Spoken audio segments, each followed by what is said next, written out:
Right, so I'm taking the time today to speak with Rela, who is a former Fives fag.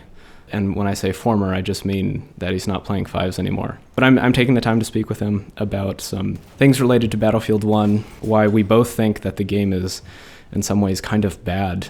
That's not to say that the game isn't entirely unenjoyable, just that there's flaws that neither of us can quite explain to ourselves as to why it just doesn't seem to be as fun or as enjoyable or as rewarding as prior titles have been. So what we're talking about today is some changes that we think might be good to solve this problem, and while we're discussing it, hopefully find some reasons for why we think that the game isn't as enjoyable as prior titles have been. The one you talked about last time, they were like pretty interesting. We have the feeling of frustration on BF1. I think there are a few things to say about this feeling of frustration that are that may refer to deeply rooted mechanics in the game. That's very that like the change. This feeling of frustration, I think, is like the key to many improvements in the game. I was gonna talk also about the speed of actions. I don't know if I'm saying it correctly, like the speed of taking, for example, your gas mask off, like very basic example. And I wanted also to talk about the video content created by the competitive players themselves, and not by people that are not necessarily competitively oriented persons, as you know. Well, it's funny that you bring it up, because actually I was talking to Nickel about this, and his BF4 content is consistently viewed like 3 to 5 times, gets 3 to 5 times more views than his Battlefield 1 content does. And it's still the same player. He's still playing the same way. It's still just as flashy. It's still just as much what people like to see. But for some reason, people aren't watching it. You mean the Battlefield 1 content is less watched? Yeah. Yeah. Despite okay. It's very odd, because I haven't looked at the stats of the more mainstream. I'd imagine that there would be less of a difference when it comes to the more mainstream YouTubers, because their audience is somewhat different. But I found that very interesting as a specific numerical example of people not even wanting to watch Battlefield 1 in regards to the competitive level as they did Battlefield 4. Yeah. I think the situation is not very different from the one at the start of BF4. Like at the start of BF4, you had, for example, people like Jika. They had a lot of views. I mean, of course, in terms of absolute numbers, everything changed on YouTube because you have more people on internet now, more views in general on videos. But like in terms of like relative numbers, Jika had a lot of views, for example, and people like him. And Battlefield 4 arrived, and these guys like Jika, they felt that like they couldn't do something that would interest people. Like they couldn't create a specific game style. Like they couldn't like show something to people that these people would not see when they are playing the game themselves. And the same thing happened to, I think, the viewers because no one was really watching the Battlefield 4 videos at the start, before the game changed a lot, and before players maybe learned to find a way of playing that will be specifically a specific competitive, interesting, or maybe competitive oriented, like something with a meta, as we say. Yeah. What you say there actually does give me some hope. I had a completely different outlook in regards to this in Battlefield 4, so my recollection of the launch is very hazy. But if you're saying that we're seeing similar trends now as we did at the start of Battlefield 4, where the competitive community has, by and large, completely left, people aren't watching competitive players anymore, and that makes me think perhaps, again, a couple DLCs down the road, a couple patches down the road, if we'll see a return. I mean, I know Drunksy was recently employed at DICE to work on competitive related things, and I'm not who knows if that's going to affect Battlefield 1 or just the next title. As you said, do you think that this trend is something that we've seen before from Battlefield 3 to Battlefield 4? Yeah. I mean, I'm not sure we saw it from like the first Battlefield to Battlefield 3, but I can tell you that the story of Battlefield 4 was an attempt to recreate the community that was almost destroyed at the start of the game. Because most of the Battlefield 3 players tried Battlefield 4 with like the memory of all the good times they spent on Battlefield 3, and that was their main motivation. And of course, with time, many of them stopped, and it's only after like I would say 1 year that people began to maybe not necessarily come back, but that a specific community to Battlefield 4 began to emerge.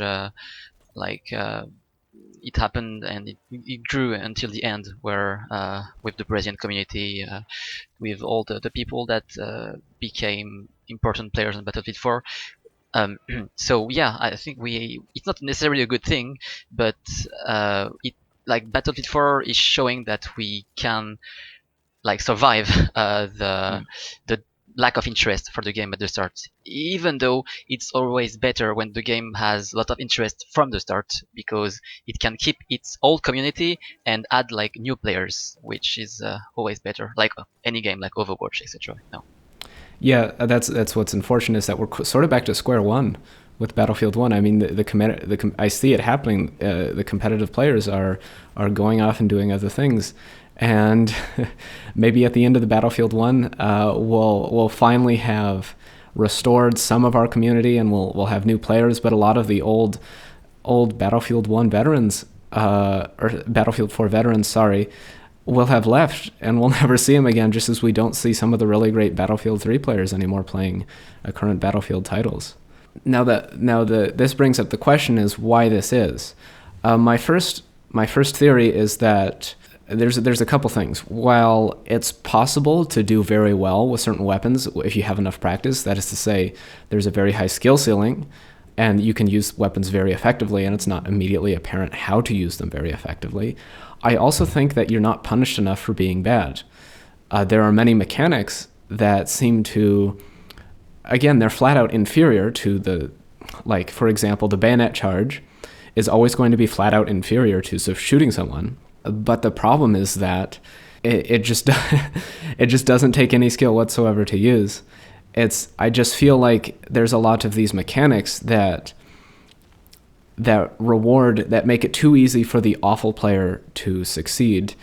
And I think that's part of the frustration that I experience, that Nickel experiences, is that it's suddenly much more difficult to just stomp all over a 64-player server, because there's lots of benefits given to bad players. You know, in Battlefield 4, someone comes up behind you and they put 2 shots into you, and then they miss the rest because they're awful.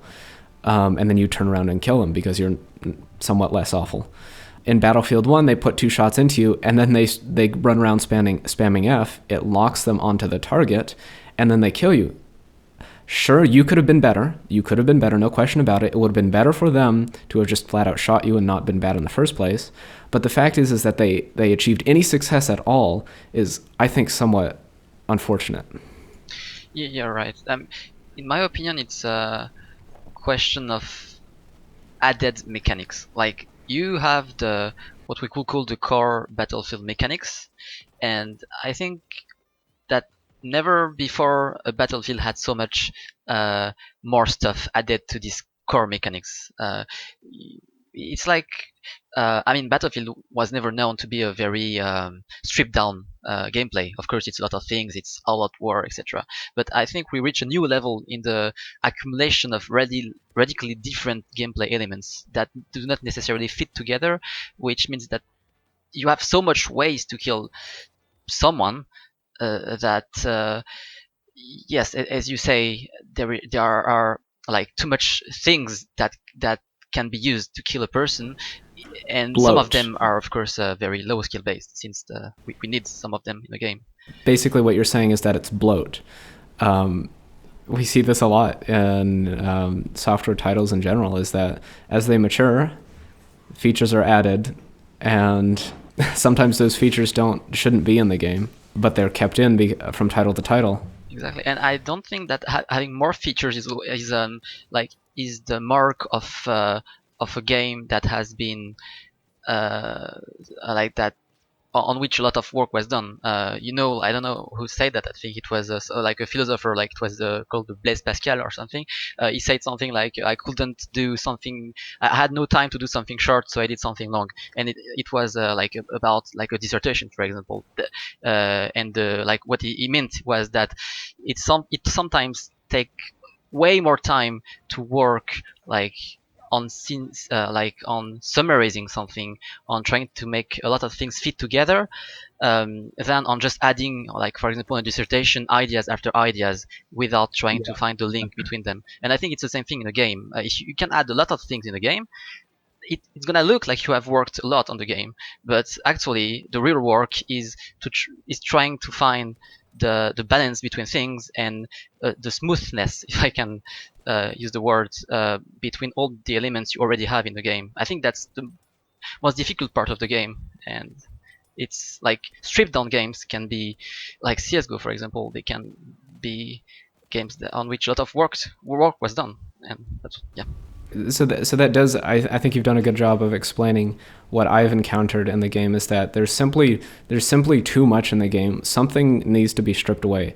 Unfortunately, due to EA policies, this is never gonna we're never gonna get it stripped out for Battlefield 1, but at least we can hope for, Hardline 2, which is probably the next release, to hopefully go in a direction that's of less content and more quality of what content we have, so everything works better together, and it's not just throwing a whole lot of features and assorted gadgetry at the game. Yeah, because I think it's pretty easy to throw a lot of features, and I think it must be enjoyable as a developer to throw a lot of things on the game.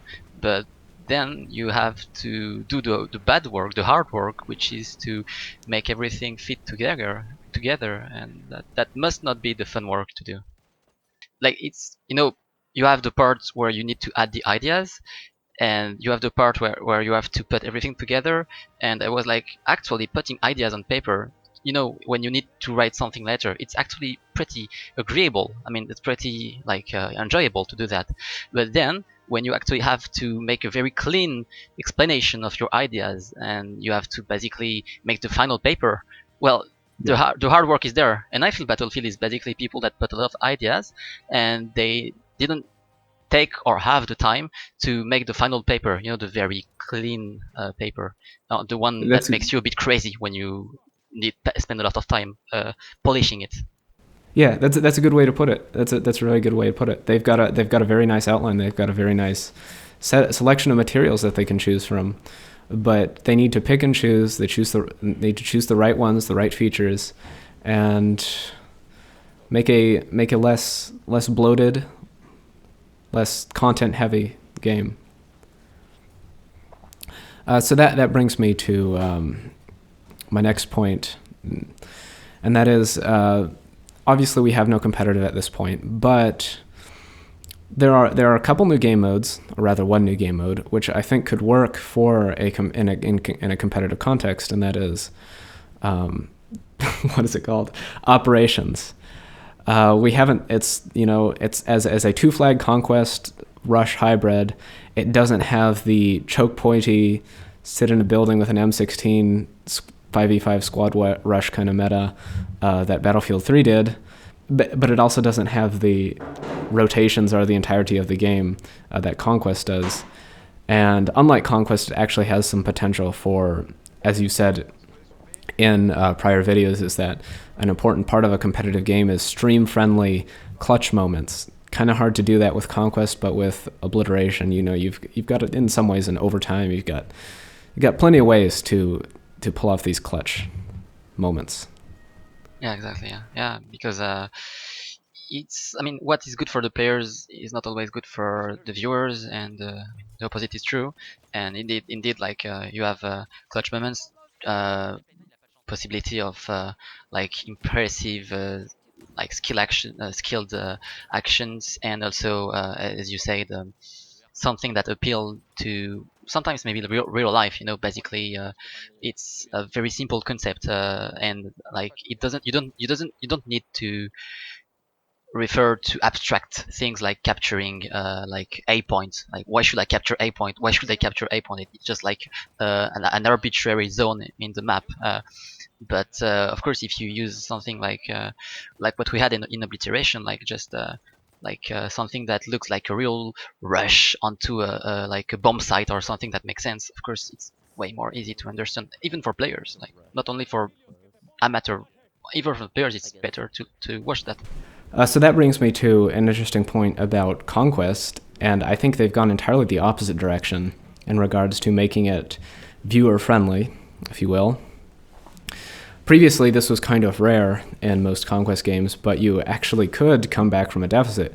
You could come back from, say, enemy had 90 tickets, you had one ticket, you were almost bled down, and suddenly your team turns it around, you hold the right number of flags, and you can pull off a very, very stream-friendly, viewer-friendly clutch moment and win the game. There comes a point in Battlefield 1's Conquest where you should probably just roll over and forfeit the match because tickets continue to count up regardless of whether you have the majority of flags or not. Obviously, it's proportional to the number of flags you have.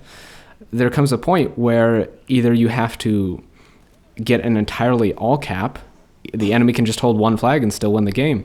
You'd have to somehow come back from generally losing all round and suddenly absolutely stomp on the other team, which is completely impossible.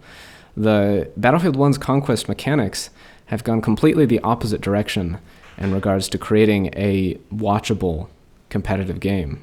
They might fix it though. I have no information, but I'm pretty sure that if they intend to do something related to Conquest as a competitive game mode, there is like no way around it. They must implement the former mechanics into this, because as you say, it's like it will be wasting one of the best drama potential you have in the game mode. Like that game mode without that possible comeback situation is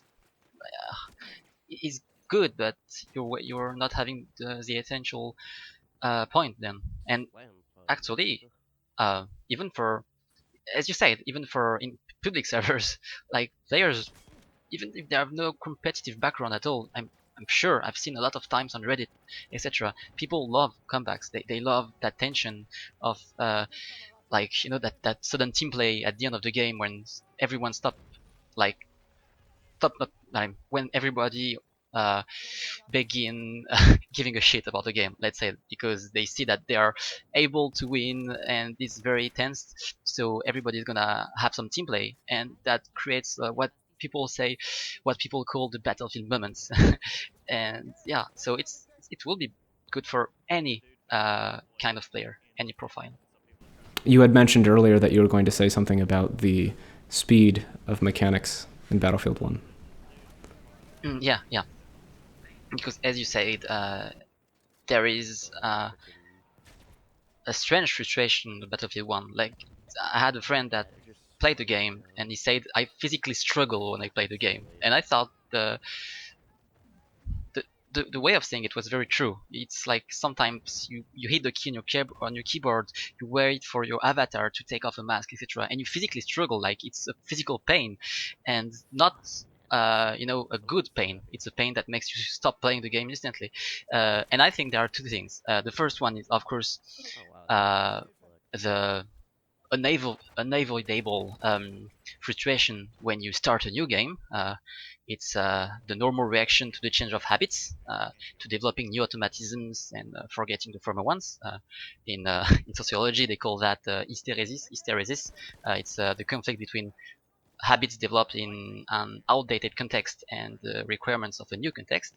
And that's, of course, that has nothing to do with the game itself. It only has to do with how much it changed, how much the mechanism changed from Battlefield 4 or 3 to Battlefield 1. But I think like one of the biggest frustration in Battlefield 1 is how many tasks the game requires you to accomplish in a given time, and how many of them you actually are able to accomplish with the speed of the avatars.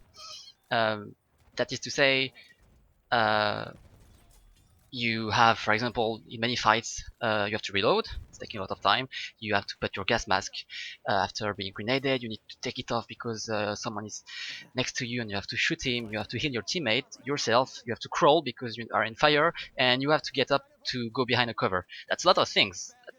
Of course, if you could do things pretty fast, you will not feel like so many frustration, because you will feel like you have control over the situation.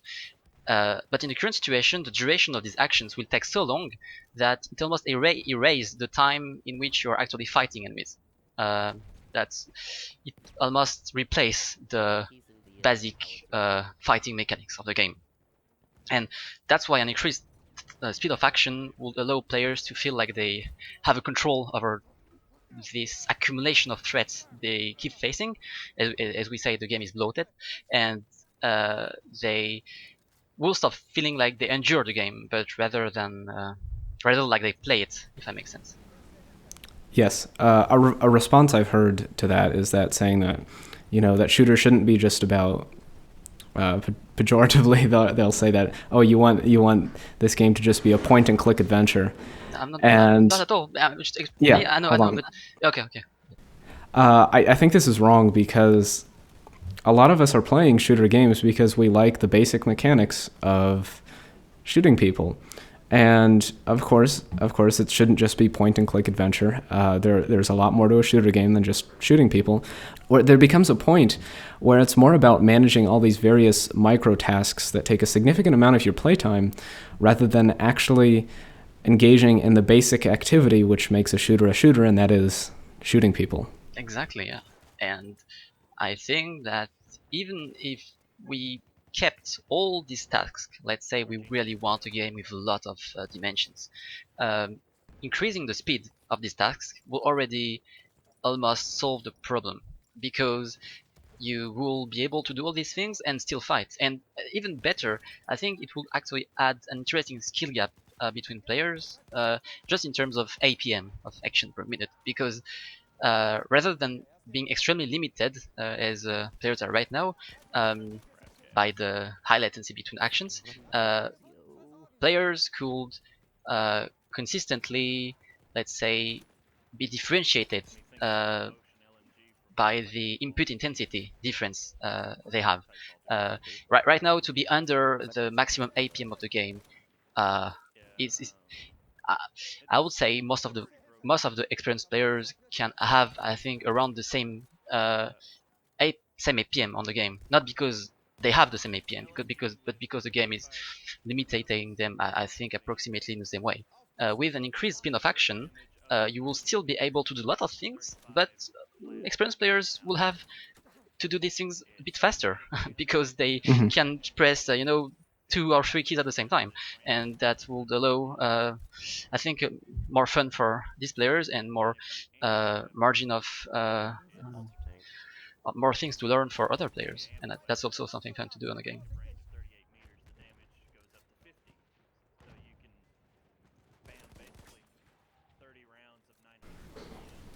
Yeah, so there's a thought when it comes to bloat is, what if we take some of those mechanics, such as bayonets and melee, which are at this point strictly only good if you're, and strictly only reward you if you're bad, and what if we turn those actions, what if we turn those mechanics into something that could be used effectively by top level players?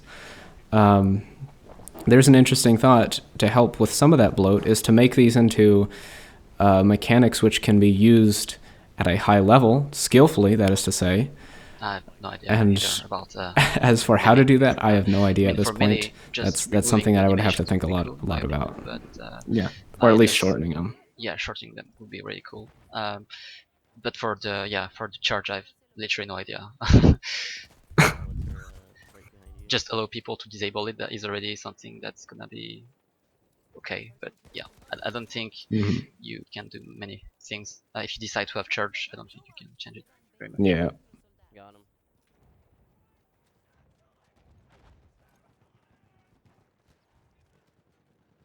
One of the things that I've noticed about Battlefield 1 is that this is both, I think, harmful to viewer-friendly moments and harmful to skilled players in general.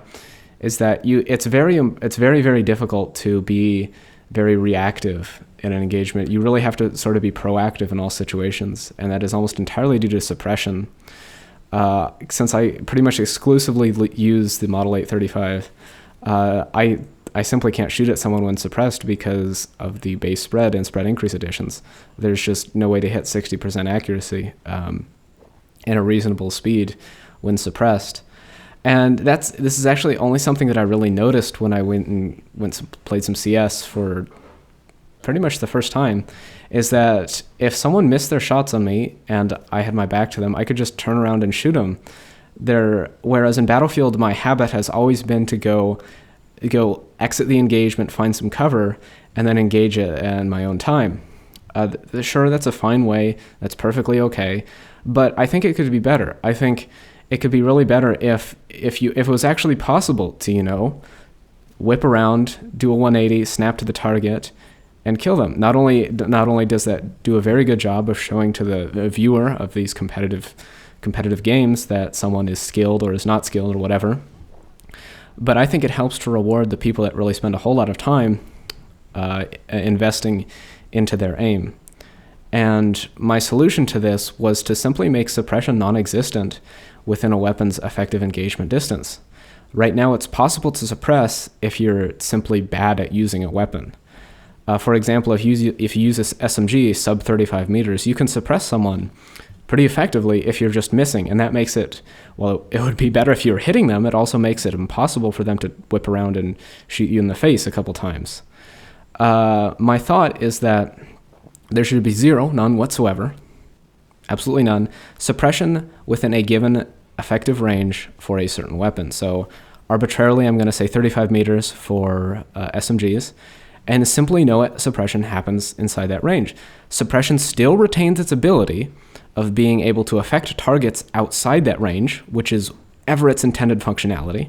It was not intended to be a crutch, but a way to suppress an enemy that you have otherwise no hope of killing, so that you can either relocate or have your teammates deal with the threat. Thoughts on this? Yeah, I think you're absolutely right. I have nothing to add about this. I think you're absolutely right. My only thought about this is, do the developers at DICE have, I don't know, like an accurate poll about the opinion of players on Suppression? Are they actually, because we all, as like we are talking about Battlefield, but we have a specific experience on the game. We have maybe a more competitive oriented view of the game, even when we want to understand all of the possible views on that game. And I would like to know really, what's the proportion of players that are really think that Suppression is a good thing, that are enjoying Suppression, that are actually using Suppression in the game, and that are enjoying it when they understand that they're using it, because you can use the Suppression without having any idea that you're doing it. And I would really like to know if it's a mechanic that is a factor of pleasure for a big part of the community, because I'm not sure. I mean, That's a good question. Yeah, I mean, you have all the things that people can say on Reddit. I'm sure there are a lot of debates on Reddit about Suppression. That I would like to know, like, if the developers could maybe do some stats about this. Because if you don't need Suppression, and if it's not bringing something to a big part of the community at all, well, as you said, maybe you should just do exactly what you said. And I don't think it could have big consequences since Yeah. yeah. In summary, I think as you helped me come to this conclusion, I think that suppression is not effective enough when you're actually trying to deliberately use it. For example, like if I use my Model 8 at like 110 meters against a sniper, I know I'm not going to hit him, but in theory, I should be able to prevent him from being accurate enough to shoot back, because, he's stationary, he's prone. I can't hit him reliably, but if he was that slow at getting the shot, he probably doesn't deserve it to hit it in the first place. So, I can suppress him, I can relocate. Unfortunately, it doesn't seem to work that way. Whenever I try to use suppression, it never works. On the other hand, it's far too easy to use suppression when you don't actually intend to use it. It's way too easy to spray an SMG, miss a couple shots because your aim is off, and have an opponent that's completely unable to shoot back because they're suppressed. In very short, suppression is too good when you're using it unintentionally and not good enough when you're using it intentionally.